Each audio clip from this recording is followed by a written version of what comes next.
देखिए हमने हमने जो अभी मेथोडोलॉजी तीसरी जो देख रहे हैं हम, वो है डिस्काउंटेड। हमने दो देख ली हैं, दो they are both relative. this is absolute valuation methodology. Okay, so discounted cash flow helps determine the value of an investment based on its future cash flows. Okay, मैंने ये तो सबको पता है, द प्रेजेंट वैल्यू को उसको discount करके लेकर आ जाते हैं at a certain point in time, और if the DCF is above the current cost of investment the opportunity could result in positive returns. ये मैं आपको पूरा फॉर्मेट दे दूंगा, you will be able to understand how this entire thing works. DCF obviously has its limitation because it relies on estimation. सबसे बड़ा जो flaw है इसका कि it is driven by assumptions. Assumption can perhaps make this company $1 billion company and perhaps make this company like a $5 million company.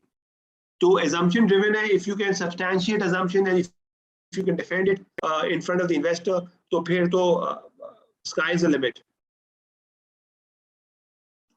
मैं किसी ने ना आज वो शेयर किया हुआ था वुल्फ ऑफ वॉल स्ट्रीट का, जो एक छोटा सा क्लिप शेयर किया हुआ था बड़े मजे का। तो wherein he was selling that pink sheet items। तो मैं वही देख रहा था कि जो एनर्जी थी उसके अंदर बेचने के टाइम पे, क्योंकि he was getting a higher percentage of commission in those scripts।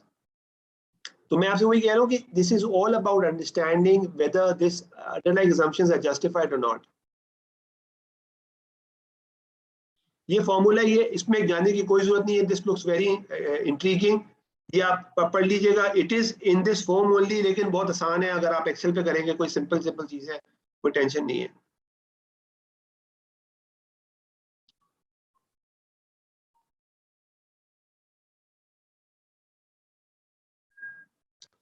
अच्छा जी, cash flow represents the net cash payment an investor receives in a given period for owning a stock. तो ऑब्वियसली जो हम जब इसको run करते हैं तो हम नेट कैश की बेसिस पे रन करते हैं कि नीचे सब कुछ खर्चे वर्चे दे दू के सब ऑब्लिगेशन मीट करके एक शेयर होल्डर को क्या मिल रहा है, कैश, कैश फॉर्म में, not accrual form, cash form.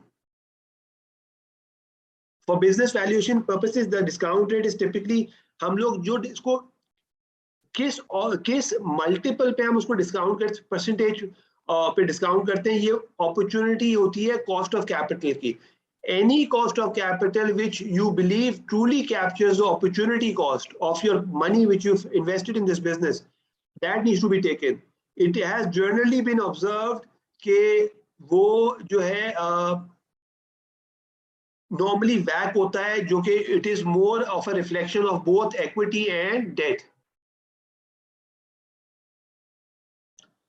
Normally 5 साल के लिए यूज किया जाता है, you can perhaps use a different time frame. अगर आपको लगता है एसेट बहुत लंबा वाला एसेट है जिसके टैरिफ्स है, एग्रीमेंट्स है, तो पावर परचेज एग्रीमेंट तो 30-30 साल के भी होते हैं। तो हमने तो जब मैंने निशात पावर का मैंने लिस्टिंग की थी और मैंने लाल पी पावर की लिस्टिंग की थी, तो मैंने उस वक्त उसको जो है हमने उसको पूरे टैरिफ की एग्रीमेंट की टर्म की बेसिस पे पूरा डिस्काउंट किया था।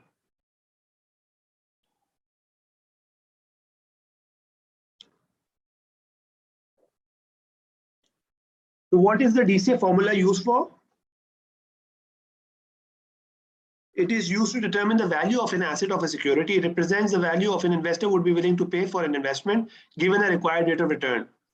Example of uses of the DCF formula is to value an entire business, to value a project or investment within a company, to value a bond.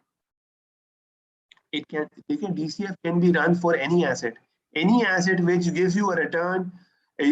उसके return को आप extrapolate करें, आप उसको फिर डिस्काउंट करके लेकर आ जाएं at certain point in time, उसकी वैल्यू डिटरमिन कर ले, उसकी वैल्यू क्या है आज की तारीख में। You can do it for a bond, you can do it for other exotic assets like textile, like manufacturing, cement plant, auto assembler, even anything which you can think of। ये methodology तो asset agnostic है।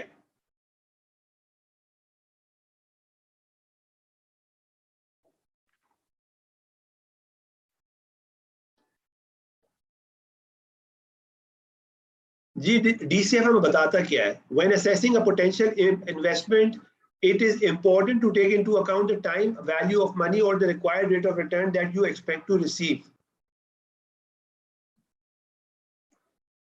So when जब आप assess कर रहे होते हैं potential investment की value, तो the time value of money or the required rate of return that you expect to receive, ये सारी चीजें आप consider करते हैं, तो आप उसको project करते हैं और उसको फिर work back करके लेकर आ जाते हैं present value form में.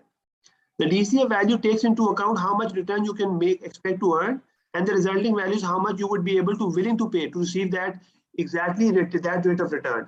If you paid less than the DCF value, your rate of return will be higher. Assuming DCF की basis पे value आ रही है, आपने 15% के ऊपर DCF को discount करके value लेकर आ गए. Assuming उस पे positive value आ रही है, अगर positive value आ रही है, तो उसका मतलब ये है कि you will earn a higher rate of return than that whatever number you have used for discounting, क्योंकि इसका मतलब पॉजिटिव वैल्यू आ रही है. अगर इसको नेगेटिव वैल्यू आ रही है, इसका मतलब ये है कि आपका रिटर्न परसेंटेज कम है, तो अगर आपने उससे ऊपर लेके जाना है तो you would want to obviously pay less for that asset. कोई अगर सवाल है यहाँ पे प्लीज बताएं.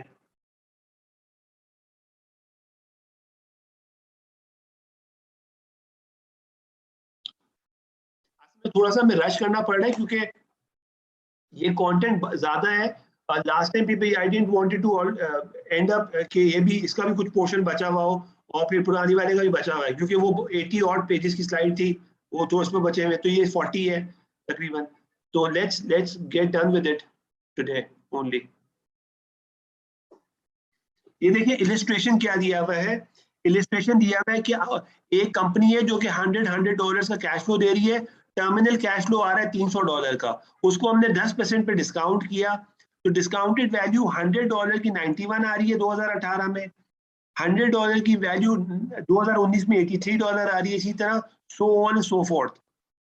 तो जो टर्मिनल वैल्यू $300 की 186, इसको आप ऐड करें तो DCF वैल्यू आ रही है $565 मिलियन. तो DCF के हिसाब से इस बिजनेस की वैल्यू है $565 मिलियन. अगर आप इससे नीचे नेगोशिएट कर लेते हैं तो आपके पे बैक और अच्छा हो जाएगा, आपके रिटर्न परसेंटेजेस और अच्छे हो जाएंगे.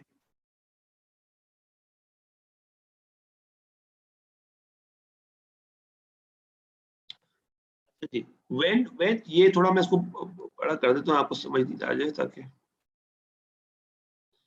So when valuing a business, the annual forecasted cash flow typically used for 5 years into the future, at which terminal the reason when it becomes too hard to make a reliable estimate is how a business will perform that far out in the. देखिए generally rule of thumb इसके 5 साल के cash flows के ऊपर DCF करना है आपने, general rule of thumb. और उसके बाद 5 साल बाद जब आप टर्मिनल वैल्यू निकालते हैं, टर्मिनल वैल्यू उस स्टेज पे निकालते हैं जहां पे आपको लगता है कि अब यहाँ पे कैश फ्लो नॉर्मलाइज हो जाएगा, कोई उल्टी सीधी ऑसिलेशन नहीं आएंगी, तो hence it is representative cash flow for perpetuity. तो उसकी बेसिस पे टर्मिनल कैश फ्लो निकाल लेते हैं, वरना हम उस पीरियड तक उसको चलाते हैं DCF को जहां पे टर्मिनल कैश फ्लो स्टेबल हो जाए. तो ये टर्मिनल वैल्यू डिटरमिन करने का ये तरीका है. There are two common methods calculating the terminal value. Exit multiple where the business is sold to be assumed, assuming आप उसको एक exit multiple पे multiply कर देते हैं, या फिर एक फॉर्मूला है मल्टीपल का, एक आप सर्टेन परसेंटेज से आप उसको डिवाइड कर देते हैं और उसको ग्रोथ मल्टीप्लायर से मल्टीप्लाई कर देते हैं. ये जब मैं आपको मॉडल दूंगा ना, तो यू कैन परहैप्स क्रॉस उसके सेक्शंस आप देख लीजिएगा, थोड़ा बहुत आप उसको देखिएगा, तो everything is calculated in that model. तो आप you will be able to understand किस तरह हाउ दिस कॉम्पिटिशन वर्क्स.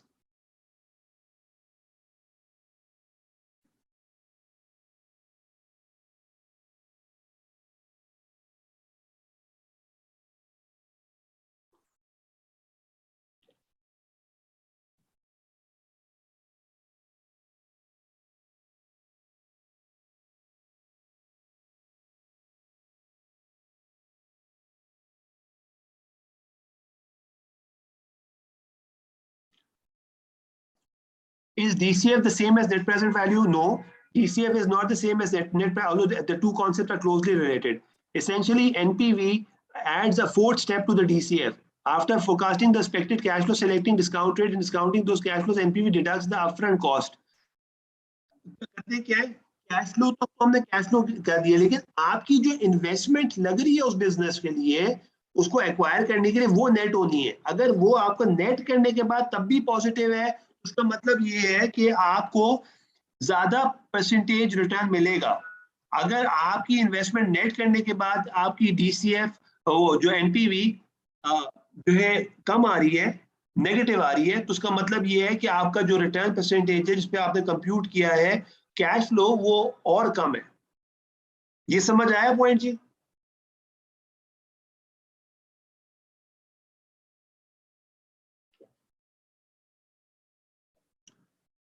देखिए जी, योर साइलेंस मीन्स हाँ to me, yes to me, so please make sure everybody is like. इसकी कोई example दे सकते हैं आप प्लीज?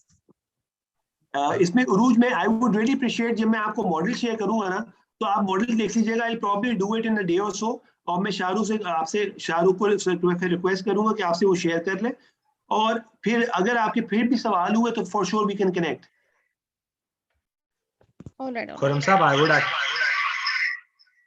जी खुरम साहब, I would second what Danish, I think आपकी दोनों डिवाइस से तो नहीं हुआ लॉग? जी, can you hear me now? Is it Yeah, better? much better. So I was saying that I would second what Uruj just said. This would be more clear if we were to have an example to follow, I think. Yes, आपका point endorse हो गया बिल्कुल, जो है you will get the model.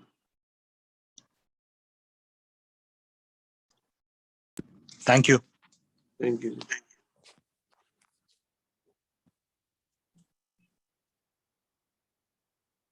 Actually, with that, I think this is pretty much the end of the business valuation bit. तो हमने इसको just to quickly recap here, हमने technically तीन तरह की valuation देख ली है. तीन तरह की valuation is that one is that हमने देखा कि DCF based है, जो कि एब्सोल्यूट वैल्यूएशन. दो तरह की वैल्यूएशन मेथोडोलॉजीज है, एक रिलेटिव है, एक एब्सोल्यूट है. रिलेटिव के अंदर दो तरीके हमने सीखे हैं. हमने एक तरीका सीखा है कि इसमें पास्ट प्रेसिडेंट ट्रांजैक्शन की बेसिस पे, और दूसरा तरीका सीखा है by looking at peer group benchmarking, जो कि लिस्टेड स्पेस के अंदर कंपनीज होती हैं, उनको देखकर उनके मल्टीपल्स निकाल के. तीसरा हमने देखा है एब्सोल्यूट वैल्यूएशन मेथोडोलॉजी, जो कि है कैश फ्लो ड्रिवन. तो वो कैश फ्लो की भी हमने चीजें देख ली है. मैं आपसे इसका मॉडल भी शेयर करूंगा फॉर श्योर, और वो आप देख लीजिएगा. You can perhaps study that in your own time and space, और then you have any follow up questions, for sure we can connect. आपके कोई और सवाल जवाब है इसके ऊपर, इस पर्टिकुलर लेक्चर के ऊपर?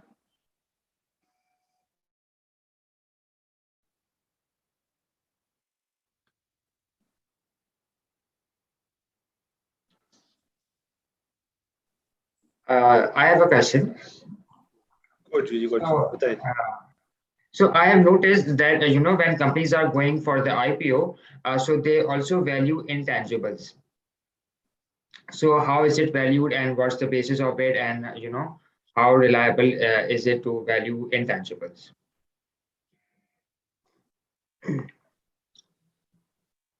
तो शेयर, देखिए इंटेंजिबल क्या चीज है. इंटेंजिबल कंपनी के लिए एसेट है. एसेट इन द सेंस, मैं आपको एग्जांपल देता हूँ. मैं करंटली एक प्राइवेट इक्विटी कर रहा हूँ for a company which is making e-bikes, electronic bikes. अच्छा, अब उसमें हुआ ये है कि क्योंकि उसने बड़ा एक्सोटिक स्ट्रक्चर बनाया है, मैन्युफैक्चरिंग एक पर्टिकुलर एंटिटी में कर रहा है, जो पेटेंट है जिसमें टेक्नोलॉजी है सारी की सारी, कि सर्किट्स कैसे बनते हैं, और वो पेटेंट कहाँ टेक्नोलॉजी किस तरह रजिस्टर हुई भी है, वो एक पर्टिकुलर एंटिटी में, वो दुबई बेस्ड है. तो मैंने उसको बताया, मैंने कहा भाई हमारा तो कोई लेना देना ही नहीं है मैन्युफैक्चरिंग से, असली गेम तो सारी उसके अंदर है.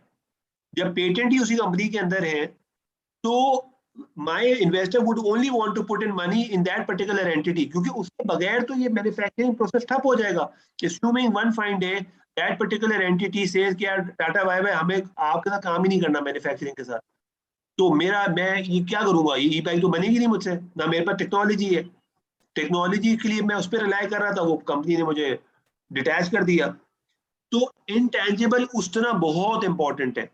हाँ, इनकी वैल्यूएशन कैसे करते हैं, ये बड़ी आर्बिट्ररी चीज है, ये इतना आसान काम नहीं है।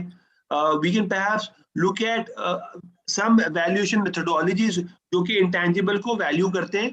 Remind me in the next class, we can spend like 10-15 minutes separately on this. Thank you.